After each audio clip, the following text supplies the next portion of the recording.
በዓለም ላይ በ24 ሰዓት ውስጥ ለ22 ሰዓት የሚጾሙ ሙስሊሞች እንዳሉ ታውቃላችሁ?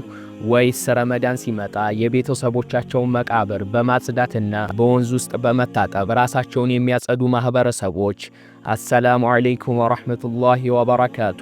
በዚህ ቻናል እስካሁን ድረስ ስለ ዓለም አስገራሚ ሀገራትና ስለ ዝነኛ ሰዎች ታሪክ ስናወራ ቆይተናል። ነገር ግን አሁን አንድ ታላቅ እንግዳ እያስተናገድን ነው። የፍቅር የሰላምና የቁርአን ወር ረመዳን። አላህ ሱብሓነሁ ወተዓላ በመጀመሪያው የቁርአን አንቀጽ ላይ እንዲህ ይለናል፣ ኢቅረእ ቢስሚ ረቢከ አለዚ ኸለቅ፣ በዚያ ሁሉንም በፈጠረህ ጌታ ስም አንብብ ይላል። ዕውቀት መፈለግና የአላህ ድንቅ ሥራዎችን በዓለም ላይ መመራመር የእኛ የሙስሊሞች ድርሻ ነው።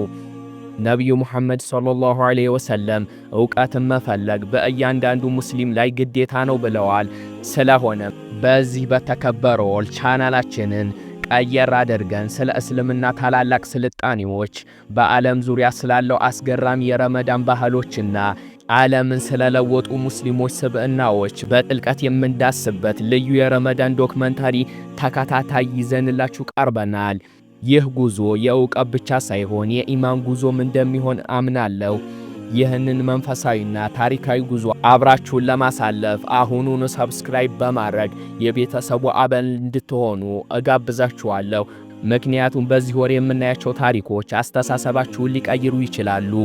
እንኳን ለረመዳን ወር በሰላም አደረሳችሁ እና ሰብስክራይብ በማድረግ ቤተሰብ ይሁኑ።